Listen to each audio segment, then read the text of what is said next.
সৌগত এক মনে মায়ের পুজোর জোগাড় করছে। দম ফেলার সময় নেই তার এখন। প্রায় শখানেকের মতো ভক্ত আসে প্রতি শনিবার। তাদের পুজোর সামগ্রী সংগ্রহ করা, মায়ের নতুন শাড়ি পরানোয় সাহায্য করা, ভোগের থালা সাজানো, মিষ্টির প্যাকেট আর ফলের ঝুড়ি সাজিয়ে মায়ের সামনে দেওয়া। সেই সঙ্গে সে পুজোর তদারকিও করে পুরোহিত মশাইয়ের কথা মতো। মা বড় জাগ্রত, বড় দয়ালু। বাৎসরিক পুজোয় জবা ফুলের বদলে মায়ের সারা গা ভরে থাকে মানত পূরণে ভক্তদের দেওয়া স্বর্ণরূপ অলঙ্কারে। মা যখন বিসর্জনের ঘাটে গ্রামের ছেলেদের কাঁধে করে ৩-৪টি গ্রামের মধ্যে দিয়ে যায়, তখন তার পেছনে পেছনে দৌড়ায় কয়েকশত ভক্ত। মায়ের গর্বিত মুখ আর ডাগর কাজল কালো চোখ তখন যেন ঘুরে ঘুরে দেখতে থাকে তার ভক্তদের দিকে। শোনা যায় মায়ের গহনা দেখে ডাকাত দলের সর্দার ডাকাতি করার বাসনা নিয়ে এলেও মায়ের মূর্তি দেখে ভক্তি ভরে প্রণাম করে চলে গিয়েছিল। বিসর্জনের পরে সারা বছর শনিবার করে কাঠামো সাজিয়ে পুজো হয় মায়ের। অস্ত্র হাতে কাজ করতে করতে সৌগতর চোখ বারবার চলে যায় মায়ের দিকে। ভক্তিতে মন ভরে ওঠে তার। অজান্তে চোখে জল চলে আসে।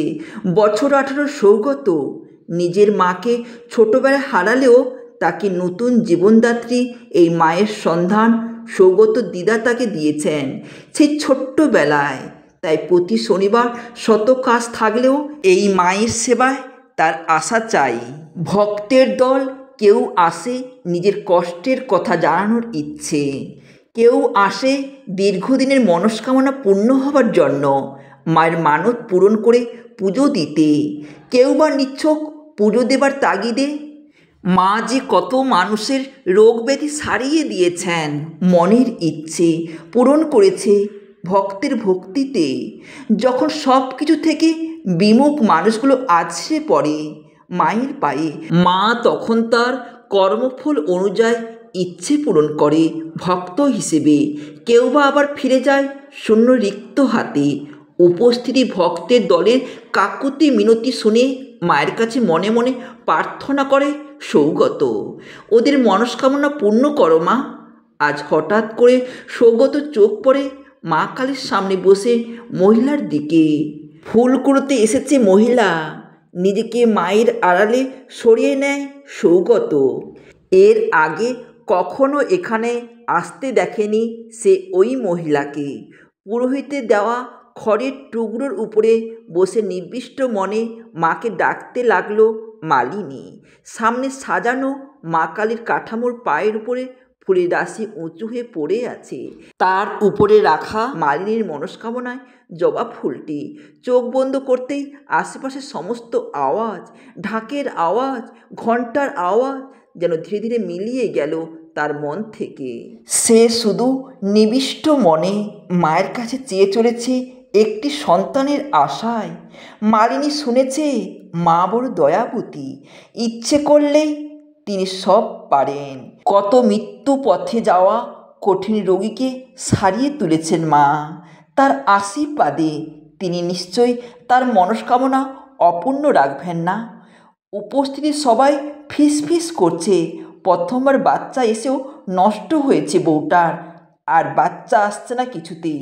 অনেক ডাক্তার দেখিয়ে কাজ হয়নি। আহা, যেন ফুল পড়ে, মনস্কামনা পূরণ হোক বউটার। কিন্তু না, অনেকক্ষণ স্থিরভাবে বসে আছে মালিনী। অন্য ভক্তরাও আকুল হয়ে তাকিয়ে রয়েছে নির্দিষ্ট জবা ফুলের দিকে। মায়ের পায়ের কাছে ঝুড়ো ফুলের পাপড়ির উপরে একটা জবা ফুল কোনো রকম আলগা হয়ে রাখা আছে। অদ্ভুতভাবে অনেক ফুলের উপর থেকে শুধু ওই জবা ফুলটাই পড়বে নিচে। বিস্ময়কর এই অভাবনীয় দৃশ্য ঠিক মনে হবে মা যেন টুপ করে শুধু মাত্র ওই ফুলটাই পা দিয়ে ঠেলে দিল। মায়ের দেওয়া নির্দিষ্ট আশীর্বাদী জবা ফুলটা পড়লেই মনস্কামনা পূরণ হবে মালিনীর। ফুলটা পড়তে দেরি হচ্ছে দেখে পুরোহিত মাঝে মাঝে আকুল কণ্ঠে হাত জোর করে চেঁচিয়ে ডাকছে মাকে, দে দে মা দে, ওই রকম করিস নে মা, দে মা দে, মা দে, ওই অভাগানী মেয়েটিকে দে তোর আশীর্বাদী ফুল। তবুও মা কালী স্থির, জবা ফুল নিশ্চল। অন্য সময় ভক্তদের এতক্ষণে ফুল পড়ে যায়, কিন্তু পুরোহিতের ডাকে যখন মা সাড়া দিলেন না, তখন জবা ফুলটাকে যতটা সম্ভব আলগা করে অন্য পাপড়ির উপরে রেখে প্রণাম করে পুরোহিত, যাতে ফু দিলেও পড়ে যায় ফুল। কিন্তু আজ ফুলটির উপরে পাখা নাড়িয়ে ঢাক বাজিয়ে তার কম্পন সৃষ্টি করেও যখন জবা ফুলটা পড়ার কথা তো দূর, তার 5 পাপড়ির একটা পাপড়ি একটুও নড়ল না। তখন পুরোহিত মালিনীর দিকে ঝুঁকে ডাকলেন। চোখ বন্ধ করা মালিনী যেন শুনতে পেল বহু দূর থেকে পুরোহিতের গলা, মায়ের কাছে প্রতিদানে কিছু দেওয়া মানত করো মা। সন্তান লাভের আশায় মালিনী মানত করল। আস্ত পাঠা, শাড়ি, সোনার আংটি, তবুও ফুল নিশ্চল। অবশেষে পুরোহিত বলল, বুকের রক্ত মানত কর মা। মাকে একাগ্র চিত্তে বলো, মনস্কামনা পূর্ণ হলে বুকের রক্ত দিয়ে পুজো দেব মাকে। মালিনী তাই মানত করল। শুধু একটা মাত্র সন্তান চাই তার। বয়স হতে চলল এরপরে আর, তবুও তার নামাঙ্কিত জবা ফুলটি পড়ল না। এদিকে অন্য ভক্তরা অস্থির হচ্ছে। মায়ের কাছ থেকে আশীর্বাদই না পেয়েও শূন্য হাতে খুব কম লোকই ফেরে। মালিনী মুহূর্তে দর্শনীয়ভাবে করুণার পাত্রী হয়ে যায় সবার কাছে। পুরোহিত তখন চোখ বন্ধ করে মায়ের কাছে হাত জোর করে প্রণাম করলেন। আস্তে আস্তে তার ভ্রু কুঁচকে এলো। তারপরে মালিনীর কাছে এসে নিচু স্বরে বললেন, জীবনের কোনো মস্ত বড় অপরাধ যার জন্য তুমি নিজে অনুশোচনা করনি বা তার কাছে ক্ষমা চাওনি, কখনো এমন হয়েছে মা? মালিনীর মনে এসে ধাক্কা লাগে সে কথা। একটু নড়ে ওঠে যেন সে। পুরোহিত ফের বলল, তাহলে মায়ের কাছে স্বীকার করে ক্ষমা চাও মা এক্ষুনি। মালিনীর সামনে ভেসে ওঠে বছর 10 আগের কথা। বিশাল একটা হল ঘর, সেখানে বসে থাকা তান্ত্রিকের কাছে গিয়ে কাকুতি মিনতি করেছে কত মানুষ। মালিনী চুপচাপ বসে আছে একটু দূরে, ঘোমটা টানা গায়ে হালকা চাদর। দূর থেকে খেয়াল করেছে সব কিছু। বিশাল এলাকা, অনেক মানুষ, চারিদিকে সিসিটিভি লাগানো, পরিষ্কার পরিচ্ছন্ন, বোঝাই যাচ্ছে প্রসার ভালোই। মালিনী অপেক্ষাতে আছে নিজের ডাক আসার। একজনের কাছ থেকে খবর পেয়ে এখানে এসেছিল সে।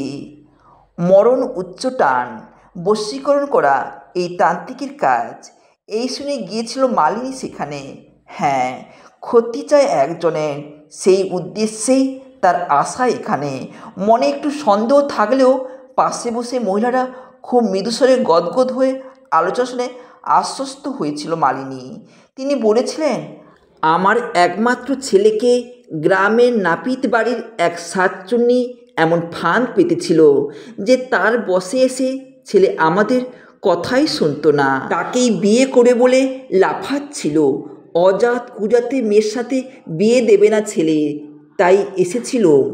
তখন তান্ত্রিক একটা মন্ত্রপুত মাদুলি দিয়ে বলেছিল, একটা কোনো ব্যাঙ ধরে তারপরে তাকে মেরে তার গালের ভেতরে মাদুলিটা দিয়ে তাকে চিৎ করে শুয়ে ঘরের কোণে মাটিতে পুঁতে দিতে। ছেলে 24 ঘন্টার মধ্যে বাড়ি চলে আসবে, আর কোথাও যাবে না। মালিনী ভ্রু কুচকালো। মহিলা হেসে বলল, কি কও দিদি? সেটাই হয়েছে। ছেলে আমার 24 ঘন্টার মধ্যে আমার পায়ে আছড়ে গিয়েছিল। একদিন দিব্যি বাড়িতে আছে, তবে এবারে শাকচুনিটা আমার বাড়িতে চলে এসেছে। তাড়ালেও যায়নি, তাই এবারে তার ব্যবস্থা করতে এসেছি আবার তান্ত্রিকের কাছে। সে যেন মুখ থেকে রক্ত উঠে মরে। এইটুকু বলে মহিলা ভক্তিতে করজে ঠকিয়েছিল।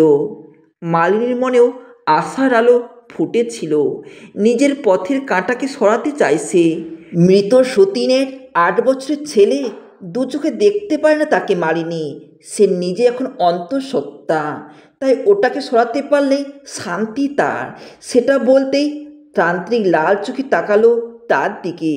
তার কাছে ছেলের নাম শুনে নিয়ে একটা শিকড় ছোট্ট সন্দেশের বাক্সতে মিশিয়ে চোখ বন্ধ করে মন্ত্র উচ্চারণ করে তার পথের কাঁটাকে খাইয়ে দিতে বলেছিল নিজের হাতে। মাস তিনেকের মধ্যে পথের কাঁটা দূর হয়ে যাবে তার। তারপর মালিনী দুহাত জোর করে গড় করেছিল তান্ত্রিককে। সেদিন রাতে হঠাৎ বাথরুমের দরজায় ঠোকর দিচ্ছে, আর বাথরুমের ভিতরে বসে আছে মা হারানো সৌগত। কে ঠোকা দিল দরজায়? এত রাতে তো মা বাবা তাদের ঘরে ঘুমোচ্ছে। হঠাৎ পায়খানা পেতে সে তাদের কাছের লোকে দাদুমাকে বাইরে দাঁড় করিয়ে দরজা বন্ধ করেছে। তাহলে কি দাদুমা ঠোকা দিল? দাদুমা, ও দাদুমা, চেঁচিয়ে উঠল, কিন্তু বাইরে কোনো সাড়া নেই। এবারে শিবু ভয় পেল। এই শীতের রাতে বিন্দু বিন্দু ঘাম দেখা দিল তার। মনে হলো বাথরুমের দরজাটা কেন সে দিতে গেল। তাড়াতাড়ি বাথরুম থেকে বেরিয়ে এসে দরজাটা খুলল। দাদুমা বারান্দায় বসে ঘুমে ঢুলছে। সে জিজ্ঞাসা করলো, অবাক হয়ে তাকিয়েছে শুধু দু চোখে ঘুম নিয়ে। কিন্তু শিবু যে স্পষ্ট ঠোকার শব্দ আওয়াজ পেল, তাহলে কি তার শোনা ভুল ছিল? হবে হয়তো। নিজের ঘরে ঢুকতে যাবে, তখনই সে স্পষ্ট দেখতে পেল একটা সাদা ছায়ার মতো ধোঁয়া পাশের মা বাবার ঘরের জানলা থেকে তার ঘরে ঢুকে গেল। তখন সৌগত চমকে উঠল। কেমন যেন অজানা সংকেত বুকের মধ্যে ঢিপ ঢিপ করে উঠল সৌগতর। আজ কি হয়েছে তার? মাকে হারিয়েছে 8 বছরের সৌগত এখন অনেকটাই মনের দিক থেকে পরিণত। সে জানে মা বাবাকে ডেকে কোনো লাভ নেই। সৎ মা তাকে দু চোখে দেখতে পারে না। চুপচাপ নিজের ঘরে ঢুকে শুয়ে পড়ল সৌগত।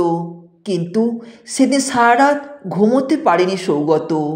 গভীর রাত্রে ঢুক ঢুক আর কানের কাছে একটা অদ্ভুত ফিসফিসানি আওয়াজে কেঁপে উঠেছে সে। তার আশেপাশে কে যেন সর্বক্ষণ ঘুরে ঘুরে পর্যবেক্ষণ করছে তাকে। ছোট্ট হলেও এতক্ষণে সে বুঝতে পেরেছে এ তার মনের ভুল নয়। তার চারপাশে কিছু একটা হচ্ছে যেটা স্বাভাবিক নয়। লেপের তলায় নিজেকে ঢুকিয়ে জোরে নিঃশ্বাস ফেলে ঘেমে গেছে সৌগত। সেই 1 মাসের মধ্যে 8 বছরের ছেলে সৌগত ওজন হু হু করে নেমে গিয়েছিল। পাঁজরের ওপরে চামড়ার অস্তিত্ব। একদম নরকঙ্কাল ছেলেটা। কিছু খেতে পারত না ছেলেটা। ছেলের বাবাকে চিন্তিত দেখে মালিনী মুখ বেঁকে হেসেছে দরজার আড়াল থেকে।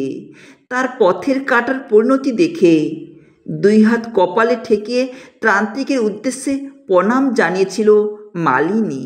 সৌগতর বাবা দ্বিতীয় স্ত্রীর ভয়ে কিছুই বলতে পারেনি। তবুও মনুষ্যত্বর খাতিরে চুপি চুপি ছেলেকে ডাক্তারও দেখিয়ে এনেছিলেন, কিন্তু বিশেষ কিছু ধরা পড়েনি। অথচ স্পষ্ট বোঝা যাচ্ছে ছেলেকে যেন কেমন অজানা শুকনো রোগে ধরেছে। কেমন যেন ভয়ে ভয়ে আতঙ্কে থাকে সে সারাক্ষণ। খবর পেয়ে সৌগতর বয়স্ক দিদা দৌড়ে এসেছিলেন। সৌগত এই প্রথম দিদাকে দেখে জড়িয়ে ধরে হাউমাউ করে কেঁদে ফেলেছিল। তার মনে হয়েছে এই দিদা ছাড়া আর কেউ তাকে ভালোবাসে না এই পৃথিবীতে। মালিনীর পর্দার আড়াল থেকে তাকিয়েছিল পরিস্থিতি বুঝতে। নাতির মুখে এমন ভয়ের কথা শুনে দিদার ভ্রু কুঁচকে গিয়েছিল। মা মরা ছেলেটাকে কোলের মধ্যে টেনে নিয়ে তার আর কিছু বুঝতে বাকি রইল না।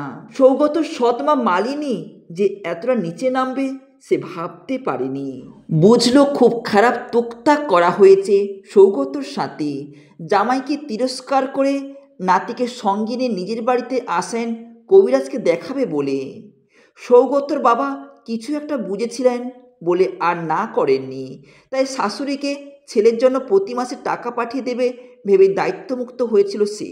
নাতিকে নিজের সাথে নিয়ে যাওয়ার সময় নির্লজ্জ মালিনী জোর গলায় বলছে, এদিকে যেন ওকে আর আসতে না দেখি কখনো, একদম শেষ করে দেবো ওকে। মালিনীর এইরকম কথা শুনে ঘৃণার দৃষ্টিতে তাকিয়েছিলেন সৌগতর দিদা। কবিরাজকে দেখানোর পরেও তার দিদা এই মায়ের মন্দিরের পুরোহিতের কাছে নিয়ে আসে সৌগতকে। এই মায়ের উপরে তার প্রবল বিশ্বাস। মন্দিরের পূজারীর কাছে সব বলতে মায়ের পায়ের জবা ফুল নিয়ে মাদুলি করে ছেলের কোমরে বেঁধে দিতে বললেন তিনি। চরণামৃত খাইয়ে শিবুর মাথায় মায়ের ঘটের জল ছিটিয়ে দিলেন। সেই দিন থেকে অদ্ভুতভাবে সৌগত আর কোনো খারাপ আওয়াজ শোনেননি। ধীরে ধীরে সুস্থ হয়ে উঠেছে ছেলে, তবে আর সে কোনোদিন ফেরেনি তার বাবার বাড়িতে। শোনা যায় ওই দিন রাতেই নাকি পা গড়িয়ে রক্তধারা বয়েছিল মালিনী। সেই সঙ্গে বাচ্চা নষ্ট হয়ে যাওয়ার যন্ত্রণায় ছটফট করেছিল সেই রাতে। আজ মালিনী কাঁদতে কাঁদতে হাত জোর করে মনে মনে ক্ষমা চাইলেন মা কালীর কাছে, আর সেই ছেলেটির কাছে যাকে পৃথিবী থেকে স্বর্ণের জন্য এতটা নিচে নেমেছিল সে, যে জন্য সে নিজেই আর মা ডাকার স্বাদ আজও পর্যন্ত পায়নি অনেক চেষ্টা করেও। পুরোহিতের কাছে স্বীকার করল নিজের অন্যায়। মায়ের কাঠামোর পেছনে সৌগত দাঁড়িয়েছিল চামর হাতে। নিজের মায়ের ভালোবাসা সে না পেলেও আজ তার মা কালীর কাছে করজোড়ে নিবেদন করল, তুই যে ভালোরও মা আবার মন্দেরও মা, ওনাকে তুই ক্ষমা করে দে মা। আমি ক্ষমা করে দিয়েছি। বাধ্য হয়ে নিজের করা অন্যায় স্বীকার করে মালিনী আছাড় খেতে লাগলো, কাঁদতে থাকলো চেঁচিয়ে। সৌগত থাকতে না পেরে মালিনীর কাছে গিয়ে একবার মৃদুস্বরে মা বলে ডাকলো। ক্ষণিকের জন্য তার দিকে চমকে তাকালো মালিনী, কিন্তু সেদিনে সেই রোগাসোগা হাড় পাঁজরা ওঠা ছোট্ট ছেলেটার সাথে আজকে সুন্দর সুপ্রতিভা চেহারা ছেলেটাকে দেখে চিনতে পারল না যে এই সৌগত সেই ছোট্ট সৌগত। মন্দিরের পুরোহিত ভেবে আছাড় খেয়ে পড়ল তার পায়ের উপরে, পা ধরে ক্ষমা চাইল বারবার। সৌগত সরে গেল ছিটকিয়ে। সারা মন্দির জুড়ে হুলস্থুল যেন।